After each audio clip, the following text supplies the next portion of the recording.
Sa kabila ng maulang panahon, hindi nagpatinag ang mga scholar ng bayan kahapon September 17 sa isinagawang walkout. Kanilang panawagan, panagutin ang mga nangurakot sa kaban ng bayan. Bale, ito po yung symbolic action sa loob ng UP Baguio ng mga estudyante, staffs, administrations at faculty upang labanan ang korupsyon na nangyayari ngayon under Marcos Jr. Dito, kinalampag nila ang bawat pasilyo ng University of the Philippines Baguio sa isang kilos protesta at nagtipon-tipon sila sa oblation grounds. Malinaw po para sa atin na yung panawagan ng mga estudyante ay dapat managot lahat ng sangkot at kurakot. Starting from the top, walang mga kaligtas dapat. Lahat, kung may ninakaw kang kahit konting sentavo sa mamamayang Pilipino at ginamit mo yan para sa sarili mong interes, kailangan mong managot. Kailangan may mapatunayan tayong nagwo-work ang kasalukuyang lipunan pa at kailangan may makulong dyan sa mga kurakot na yan.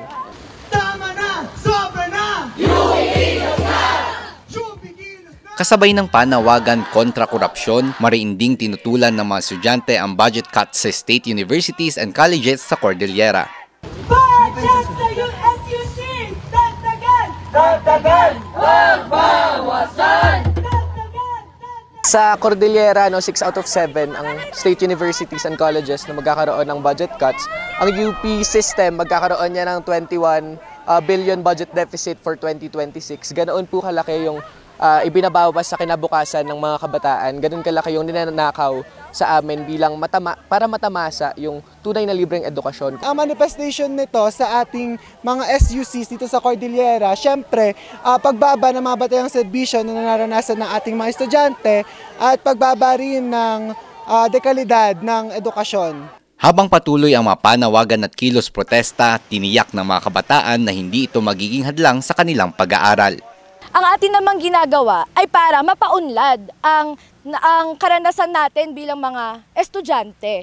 Hindi siya makakaapekto sa masamang paraan. Makakaapekto siya sa pagbibigay ng mga serbisyo na dapat na natatamasan ng mga estudyante.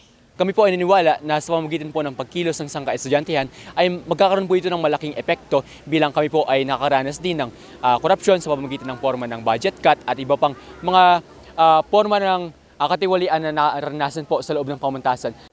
Ang isinagawang UP walkout ay bahagi lamang ng paghahanda ng mga kabataan para sa mas malawak pang kilos protesta sa darating na linggo, September 21. Kasabay din ito ang ika-53 anibersaryo ng martial law at nakatakda itong isagawa sa iba pang bahagi ng bansa.